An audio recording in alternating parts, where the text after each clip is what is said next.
हाय नमस्कार welcome to my channel. आज मु बनाऊँगी पूरी और घुगुनी। मटर किसी समय पानी रे बतुराई थी आ मटर आलू ये प्रेसर कुकर रे किसी लुण हलदी तेजपत्र देकी गोटे थर गोटे सीटी मारदे। मटर आलू सिझुची एपटे मसला नहीं पियाज अदा रसुण छेचा टमाटो कटा भूसंग पत्र कंचा लंका आठ मु तेल गरम कर देइछि।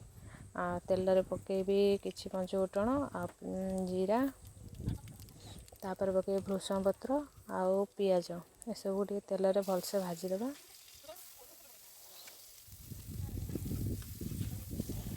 पियाजटा टे भाजी हो गले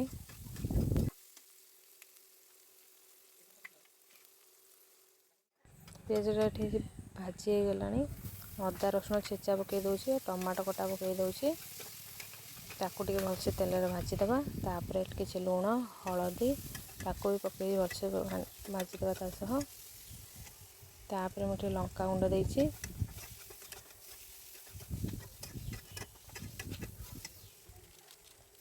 तापर किसी पानी देके ताकू टे भलसे कषिबा मसलाटा को तेल रे भलसे कषिबा किसी समय।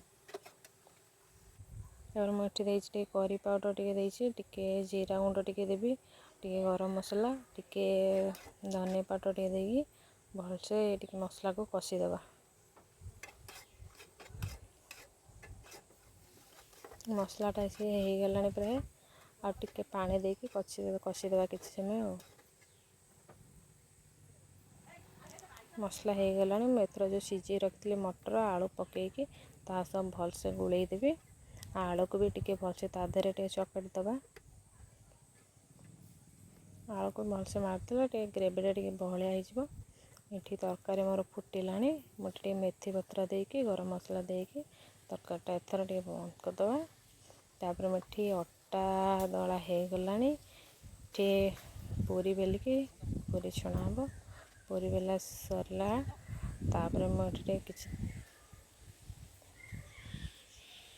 तेल गरम हो गलानी एथर तेल रे गोटे पूरी पकेबा।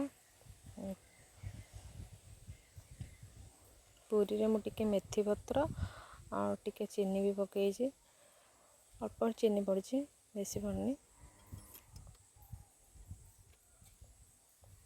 पूरीटा केते भल फुलुची।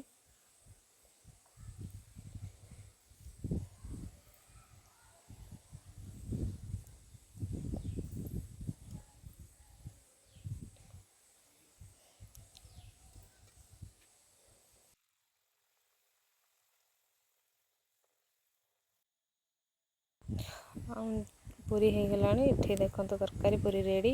जदि मो वीडियो भल लगी लाइक शेयर एंड सब्सक्राइब करेंगे। Thank you.